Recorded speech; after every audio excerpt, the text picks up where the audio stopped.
पूर्ण सेफ आहे, पूर्ण सेफ सिटी आहे, त्याच्याबद्दल काही नाही. आणि सगळे मुंबई पोलीसबद्दल पण पूर्ण कॉन्फिडेंट आहे.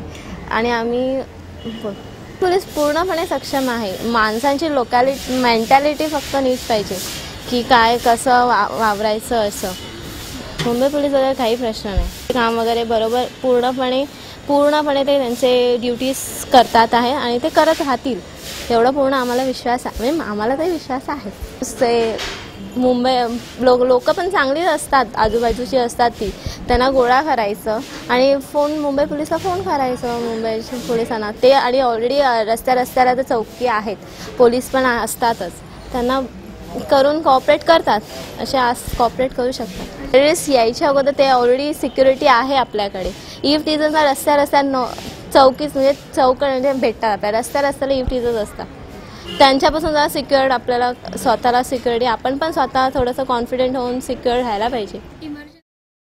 मध्ये आहे सेफ, पण माझ्या मते काय, मुलींनी इकडे तिकडे फिरताना रात्री 10 किंवा 11 नंतर घरी हजर पाहिजे, 11च्या आधी. आणि असं एकटं कुठं फिरू नये, बरोबर कोणाला तरी घेऊन फिरा. आणि मेन म्हणजे मुलींनी, आजकालच्या मुलींनी कराटे हा प्रकार शिकायला पाहिजे. म्हणजे कोणी समोर आलं तर आपण त्यांना काहीतरी करू शकू, मारू शकू, असं काहीतरी करायला पाहिजे. आणि मुलींनी कसं आजकालच्या म्हणजे कपडे, तुम्ही फॅशन करा, पण कपडे कसं अंग भरून कपडे घालायला पाहिजे. म्हणजे समोरचा मुलगा कोण असेल ना तर त्याचं त्या मुलींवरती इम्प्रेशन पडता कामा नये. जरी पडलं तर काय असे प्रकार झाले तर मुलांना दोष देतात, ते मुलांचाही दोष त्याच्यात नाही आहे. मेन म्हणजे मुलींनी सुद्धा आपलं शरीर व्यवस्थित झाकावं, हे माझं मत आहे. मुलांना पाठवत नाही. घरात 11 वाजले की मुलांना सांगतो आम्ही, मुलं असून मी मुलांना जबरदस्ती करतो, तुम्ही 11पर्यंत घरी पाहिजे. आणि ते 9 वाजता 9:30ला जेवून गेले तर त्यांना सांगते, बाहेर फेरी मारलं तर तुम्ही 11 पावणे 11पर्यंत घरी हजर पाहिजे. नाही असं तुम्ही दार लावून घेणार, तुम्हाला घरात घेणार नाही, हे मुलांना सांगते. म्हणजे मुलं घाबरून येतात तरी घरात.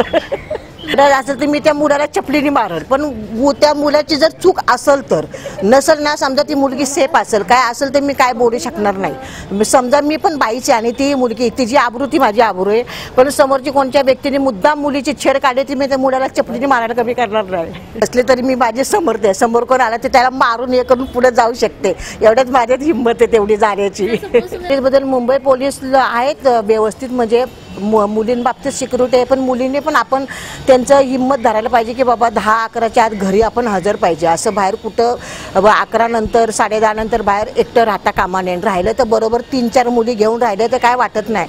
आई वडिलांना काय वाटतं, मुलगी बाहेर गेली, बाहेर काय करते आई वडिलांना पण काय कळत नाही आहे. बाहेर काय चाललं आपल्याला TV वगैरे पाहतो आपण, त्यामुळे त्यांना समजतं.